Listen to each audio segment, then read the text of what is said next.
So, good morning, everyone. Welcome to the September 2023 Charter Chat. Next slide, please. Before we get started, I'd like to just remind everyone to double check that you are muted and to remain on mute throughout the main session. When we move into the breakout rooms, you can unmute and have conversation. The second thing I wanted to remind you of is that you can put questions into the chat, which we will be checking throughout and answering questions as we go. And then hopefully there will be time for questions at the end, but you can also ask questions during the breakout sessions. So this session is being recorded. Only the main session is being recorded. The breakout rooms will not be recorded. So moving to the agenda, today we will be sharing some upcoming events for charter authorizers. We'll remind you what's in the parking lot.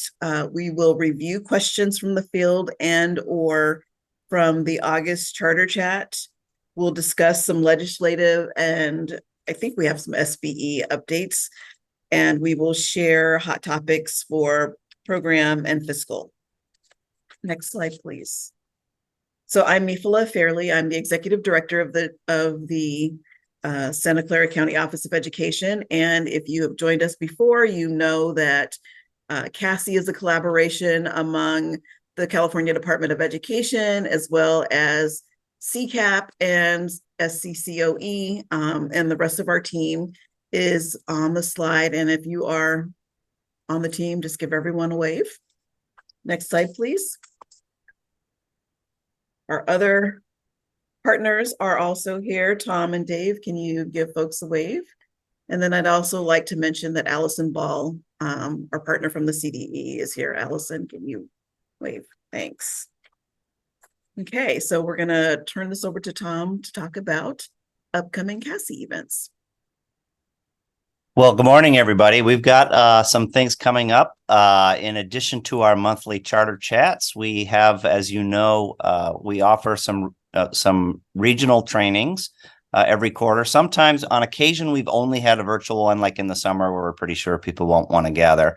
And then our model for others has been to offer a virtual one if that's easier for people, but with an invitation to all of you that if you'd like to do one in person, and we can get enough people to meet, we can send somebody there to deliver an in-person training. People may like that, prefer that mode of learning.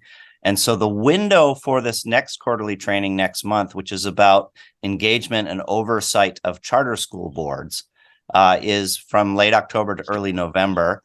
And in the interest survey where you register for one or the other, you can indicate I would be interested in doing it in person. So far, we have a handful of people that are interested. They're kind of spread out. And we thought we would mention to you, though, that there is the beginnings, it appears, of a grouping around Laco and in that area. If you wanted to get, if you're in the LA area and it prompts you to say, oh, well, if it's Laco, I could go to that. Go on there and put in the interest survey. If you ask for the in-person one, it doesn't mean you're precluded from doing the virtual one. Once the interest time closes, which I think is October 12th, anybody, if we don't have enough to do an in-person in your area and you indicated, we'll just let you know to register for the virtual because we're not going to have one there. So if you're interested in in-person, we'll come see you. Put that into the survey. Next slide. For those of you who are tuning into the fact that this year the National Authorizing Conference is in our backyard, it's next month as well. It's in Oakland. And we thought we would mention again that if you are a CCAP member, you can get a 10% discount on your registration by using a promo code. If you didn't get that information until you'd already registered, you early birds, NACSA says they'll credit you the 10%. Just contact them and they'll let you know what to do. And if you're not sure whether your district or office is a CCAP member, you can just reach out to us. We'll let you know. If you know your SSDA, you're automatically CCAP. So a lot of people fall into that category without having to take any extra steps. Next slide. While we're at NACSA, there will be a California meet and greet on Tuesday, October 24th. You'll have to check the conference program for where it's assigned. It's partly informational, but it's also partly just social. If we're going to be there, let's see each other and other California friends. If you have out of state friends, you don't have to show your California ID or anything to show up. Just it's California and Californians and our friends. And importantly, we'll still be having our monthly CASI Charter Chat as scheduled, even though some of us will be down in Oakland. Next. And this is, can't remember. So on our parking lot, we have a number of items that have come from questions submitted from the field. These are questions that we don't yet have an answer for, but we're collaborating with the appropriate divisions at the department and experts in the field to find out an answer to share with you. These are questions that we haven't yet answered, but we're working on them. So keep your questions coming and we will add them to the parking lot so that you know that we haven't forgotten them. We've added recently question WIOA to our list. It's the very last bullet on the slide due to our high number of questions, and we're seeking additional guidance from schools, or I'm sorry, we're seeking additional guidance. Next slide. All right. Okay, good morning. On the next slide, I get to do the next two slides, and here we do have answers, and there's a bit of text to talk about. However, I just want to remind everybody, because I'm going to summarize some of the responses, that the full response is part of the resource page that you have for the CASI chat. So the first questions are: charter schools required to enroll students who have been expelled from a district? And the answer there is a charter school is required to comply with its approved petition. So while expelled students are not allowed to enroll in any district schools, charter schools are usually independent. Talk about dependent and independent from the district, and any charter may be eligible for enrollment as their schools of choice. But it also depends on space and their enrollment practices. For example, there might be a lottery, there might be a window of time for that. And there's also the issue that charter schools required to comply with their safety plan and notification of dangerous students. It's as you'll see from any number of these, it's recommended that an authorizer consult with their legal counsel. I might add that a number of charter schools are very much designed to serve the same students. So it certainly does depend. How are authorizers monitoring if a charter school is counseling out? Well, there is a Ed Code section, 47605E4A, that a charter school is specifically not allowed to discourage a pupil from enrolling or seeking to enroll a charter school because the pupil exhibits characteristics such as a student with disabilities, academic low achieving, and other protected groups. Now, there is AB 126 requires a charter school complaint form to be included on every charter school's website with instructions on how to submit a complaint notice and form to the charter authorizer. And you can also, it's also possible for a parent or a guardian or a pupil who's 18 or older to file a charter school complaint form directly with the authorizing entity. Authorizers should review the forms that are on the charter school's website to ensure the authorizer is listed as a submission location. A best practice is to monitor these complaints and review CD's enrollment data at renewal pursuant to 47607D1. And then some additional information at the charter school can be found at the link that's there at the charter school enrollment data. Then the third question is, there are some regulations that have not been updated to include changes from AB 1505, such as timelines. Does the California Charter Code of Regulations Title IV apply to the upcoming renewals? For this one, I'm going to read the specific advice we got. For any legal advice, such as legal analysis and conclusions based on competing provisions, an authorizer should consult with their legal counsel. Next slide, please. Okay. And then how about grant notices, for example, arts funding, Prop 28, funding known to the authorizer? Well, the Department of Education provides information about available funding on topics and allocations and apportionments, as well as instructions for joining the CDE funding listserv. But notification letters such as that go to LEAs regarding any grant awards, the authorizer will not receive a copy of the grant award notice unless they ask the charter for a copy. However, authorizers will see the award applied through an updated interim report through increases in revenues and expenditures, and that's obviously an opportunity for the charter to note the source of the funds, and you to, in fact, have an opportunity to look at that. And then our waivers allowed for charter schools to have up to 20% of students on independent study. And can charters apply to the State Board of Education to receive non-classroom funding if they're not an actual NCB school? There's a longer description of the answer there, but in a nutshell, if they're under 20%, there's no waiver required because there's no restriction. So no waivers are required to apply up to 20% of students on independent study. If a charter school's classroom-based attendance falls below the 80% of its total ADA, it may not receive local control funding unless the school has an active funding determination. So the issue is if you fall under the requirement for a non-classroom, you need a funding determination. A charter school can offer both classroom-based and non-classroom-based instruction, and whose classroom-based ADA is close to falling below the 80% threshold may consider request a funding determination. Please review the CDE presentation on non-classroom-based funding determinations during our November 2022 CASI charter chat, or you can find further information at the non-classroom-based determination of funding link that's live on our documents in the CASI resource page. Back to you. Thank you.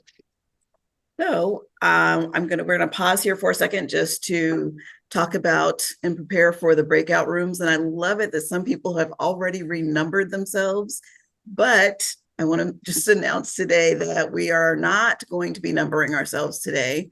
We've already pre-assigned everyone who registered to a group, so you don't need to put your number in front of your name, but we would like everyone to have their name and their organization.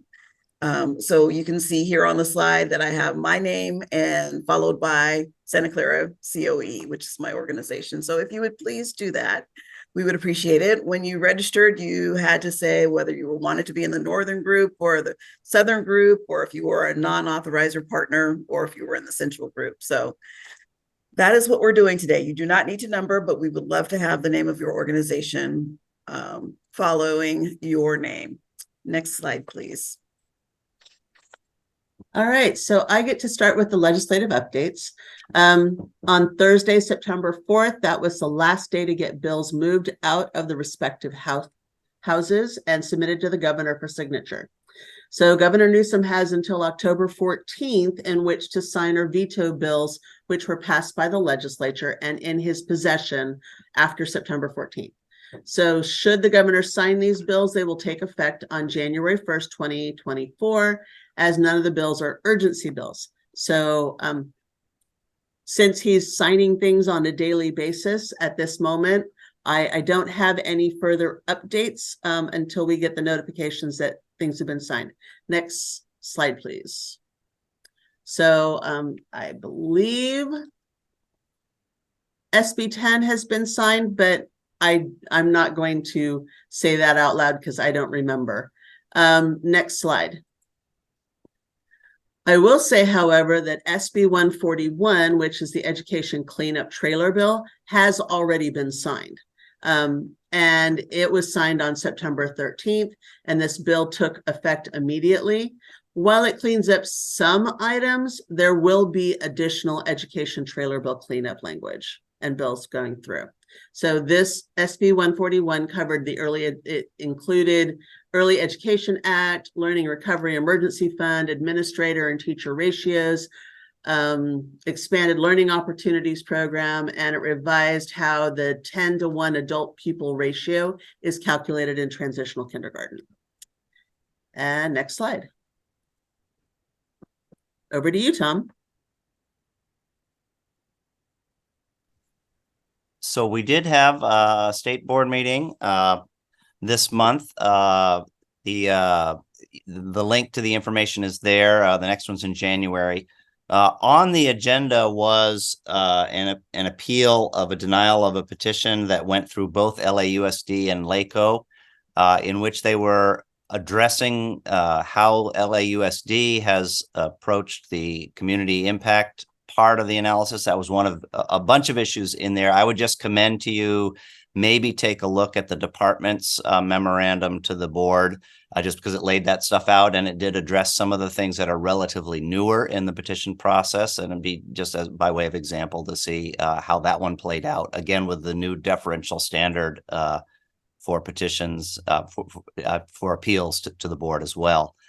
The next advisory on the next ACCS meeting, that one got canceled for October, so that one's not until December. Before we move on to hot topics, there were a few questions in the chat. So the last one that I saw is, when does SB 141 go into effect? Michelle, do you know?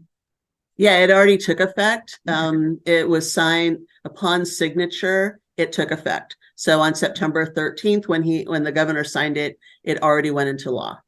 Okay, great. I guess that was the only question. So there was a question up at the very beginning that asked, can a direct funded charter school and its COE authorizer agree that 2 of the staff members can be employed by the COE instead of the charter school? Maybe through an MOU. And I would say, yes, that would be maybe through an MOU, and you should probably discuss with your legal counsel how to make all of that work. I think that covers all of the questions. Okay, that's fine. Thank you. We're moving on now to hot topics, which is news you can use or information you can use right now.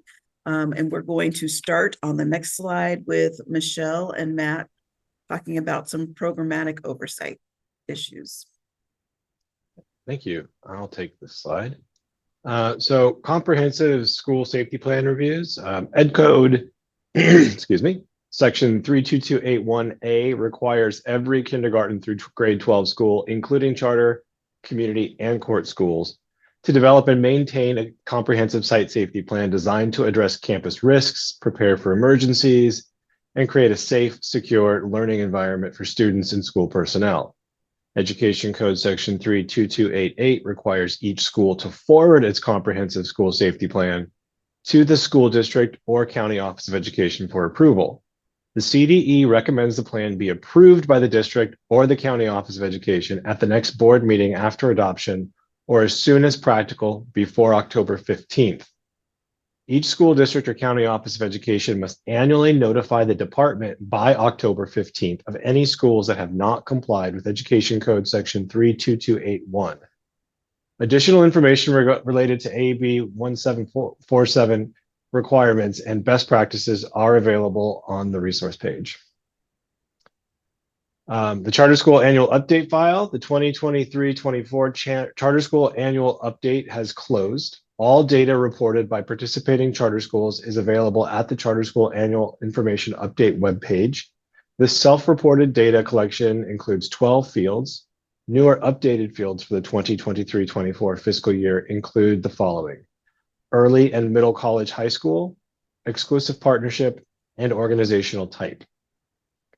And finally, local indicator submissions through the CDE dashboard web application. The 2023 dashboard reporting window opened on August 21st, 2023, and will close on September 29th, 2023. That would be this Friday. As a reminder, if an LEA does not submit results within the reporting window, a performance rating of standard not met or standard not met for 2 or more years as applicable will appear on the LEA's 2023 dashboard. As of this morning, there are still over 400 charters that have not submitted their local indicators on mycdeconnect.org. It might be worth doing to nudge any charters under your authorization to just confirm they've submitted their local indicators. And now, fiscal news. Thank you, Matt.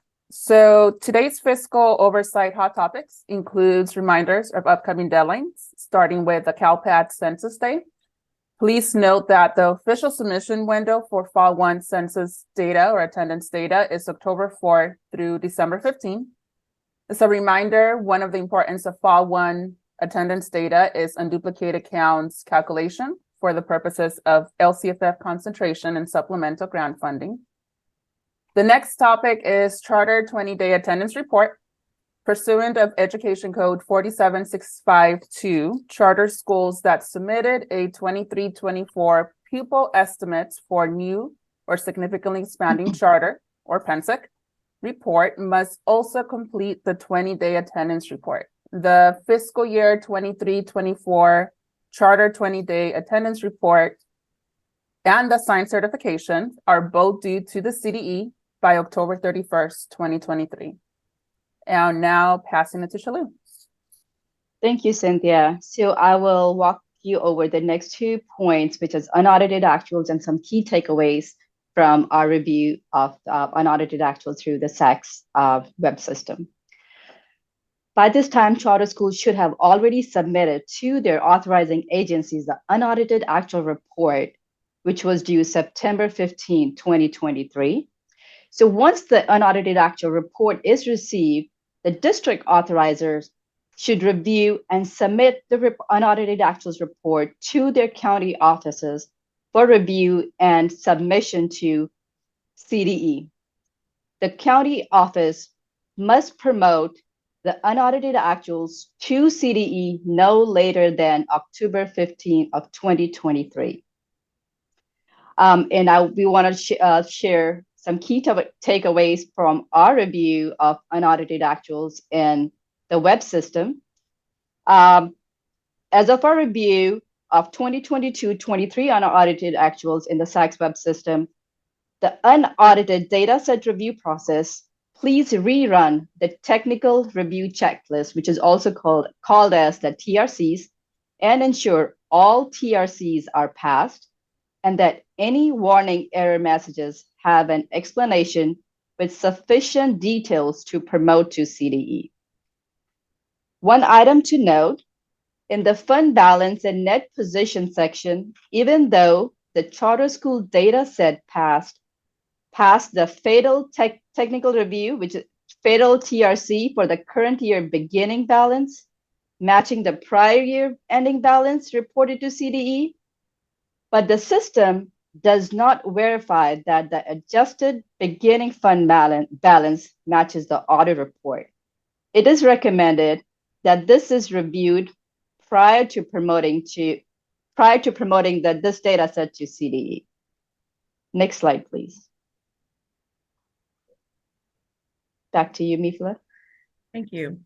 So before we move into breakout rooms, there were some questions about the comprehensive school safety plan. Michelle, you've answered those questions, but do you want to just share or clarify with the group? Sure. So with regards to the comprehensive safety plan, Education Code states that charter schools need to update their comprehensive safety plan by March 1st. That's required by law.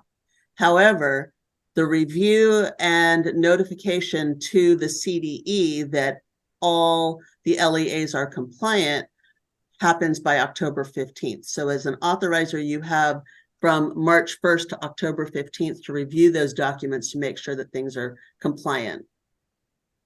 Okay. And then Michelle, calling on you one more time. Someone asked a question about how to find out which charter schools have not submitted their local indicator data. So I know that our COE received a list. I don't know if they ran it themselves or requested it, but they received a list of all of the people who were non-compliant and have been notifying. So please, if you do not have access, contact your COE so that they can get information for you. And I see that Melissa put a link in the chat that leads to the My CDE Connect login. So I guess if you all that does is log in to put in your local indicators. It's not where you can get the request for the information. Okay, great. Thank you. All right, so we're going to move into breakout rooms. Just a reminder that the breakout rooms are the place where authorizers can come together to either get clarification on anything that we talked about previously today or at other meetings. You can ask questions about things that are happening with your oversight. It's a way for us to just kind of be a community of practice, I guess. So we will be moving into breakout rooms, and the rooms have been pre-assigned. Our facilitators today for the northern section are August Deshay, and I think Michelle is also in that group. Facilitator for the central authorizers are Neil McChesney, and Dave and Matt, I believe, will be joining Neil. And then for the Southern authorizers, Richard Ferracci, hopefully that's right, will be facilitating along with Tom and Allison.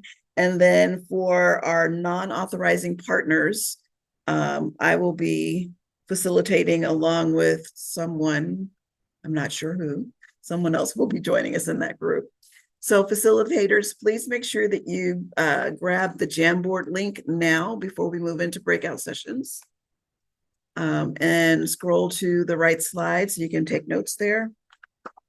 And I think, Amy, that we are, oh, and while you're in the group, please take notes and make sure that someone's ready to do a very short 30-second report out on the highlights of your discussion.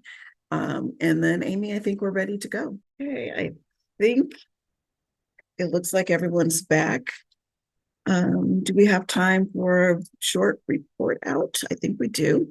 As the note taker for the non-authorizer group, I will go first.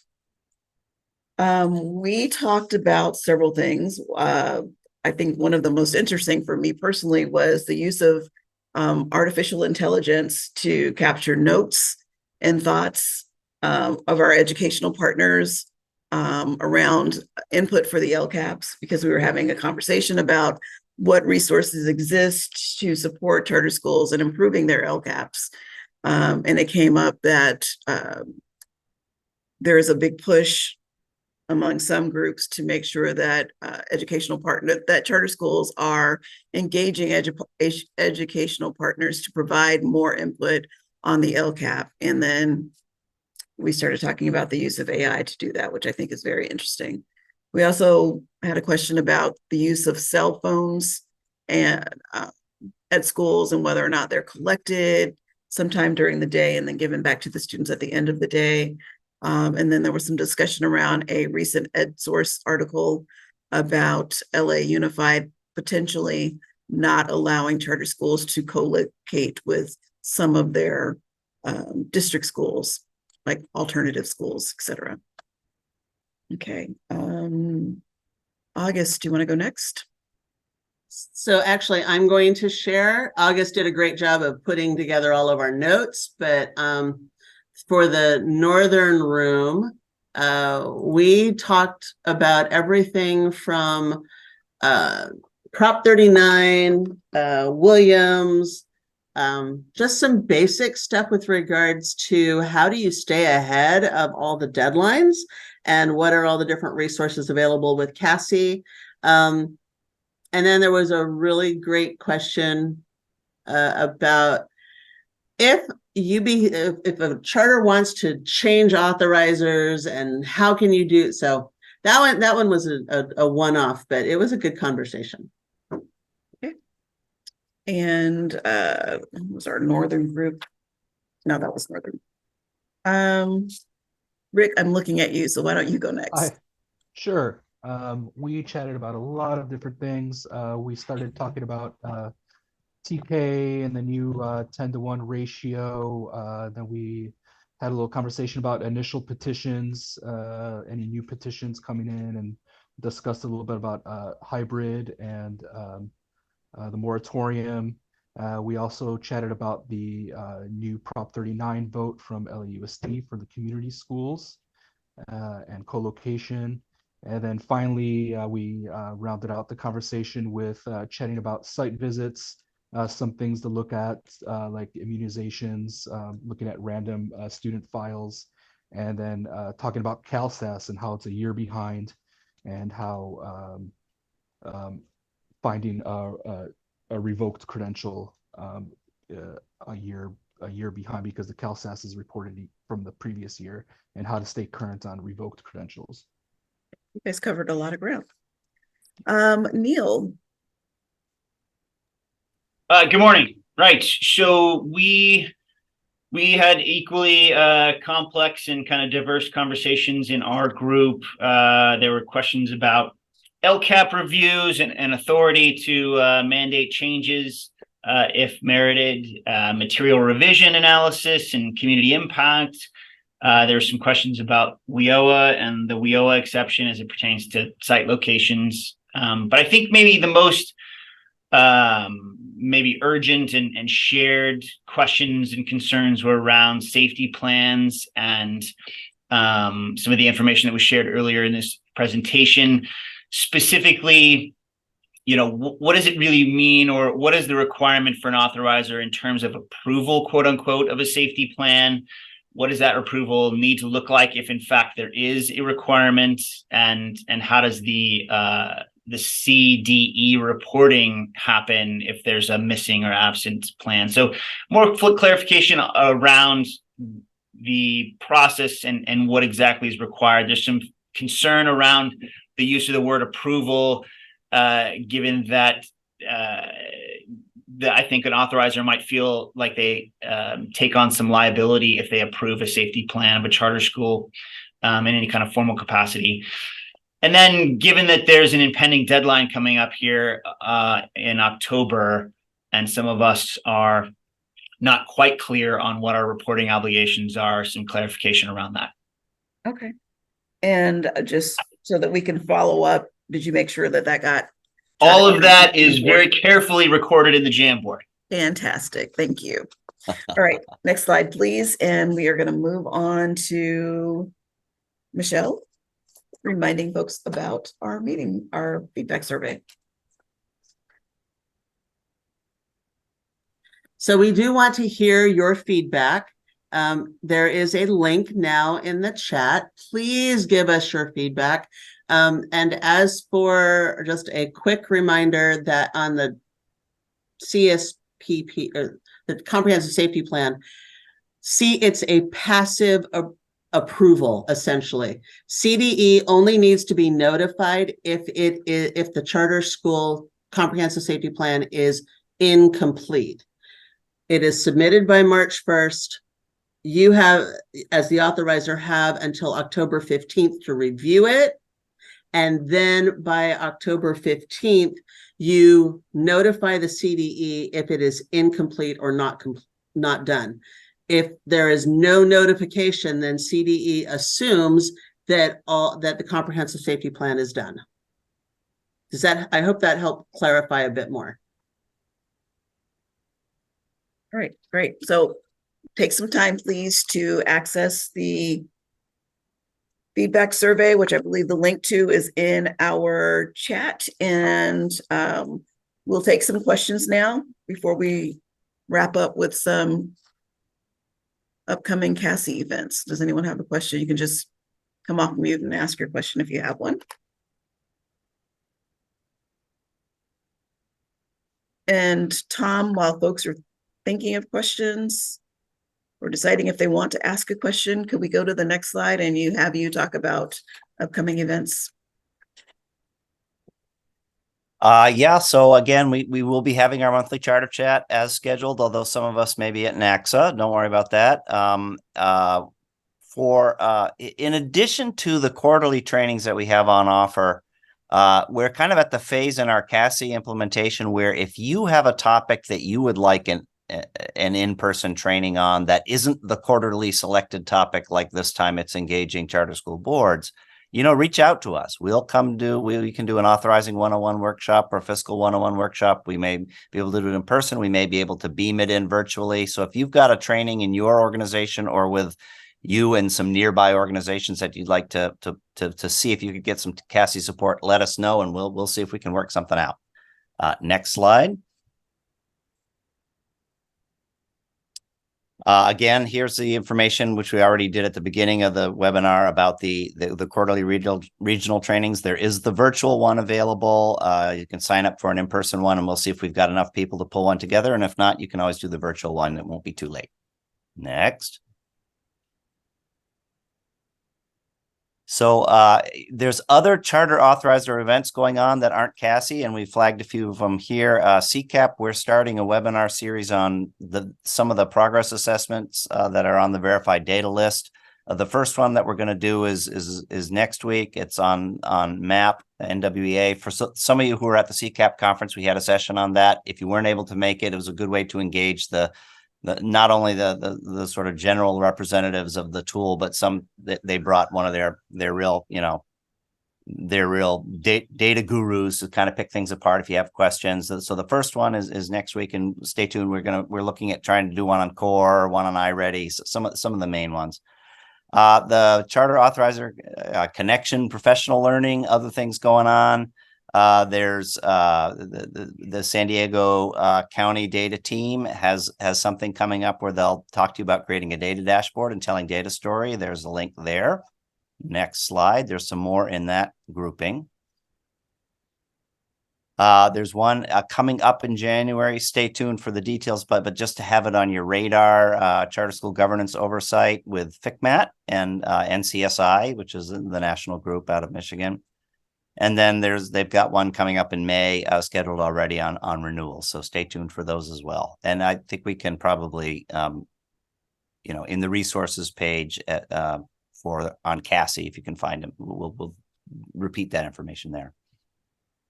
And speaking of the resources page, hopefully you grab the link from the chat to our public folder so that you can have access to that info. Or actually, that's going to be coming out. We will send that to you, so never mind. Any questions before we go? We have like 2 minutes.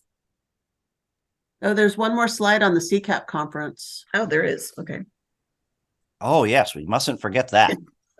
So I hope your calendars are already marked for June. We're going to be in Irvine at the Marriott. There's some details there. And the CASI connection is, of course, we usually start off the conference and expect to again with our sort of overview boot camp, Charter Authorizing and Oversight 101. This last year, we had feedback from 2 years ago that it was a lot for one day. So we split it into 2 half days, and that got some good reviews in the survey. So we're looking at doing that again. And the other thing for those of you from small shops where that's an extra hotel night, we can work with you to reimburse you on that one night. So stay tuned on that. So with the registrations, I was delighted to see somebody immediately respond to the first notice to say, hey, I can't register at the hotel yet. And they don't even have it set up, but stay tuned. Once it does go up, mark your calendars to get that booked by May 24th so you get it at the discounted conference rate. We always have some nail biting at the end where people say they're coming and they haven't gotten the hotel. And then a week later, they're like, oh, I missed the conference rate. Can I still do it? And that's tough to navigate. So stay tuned. Great. All right. I think that wraps us up for September. Thanks, everybody.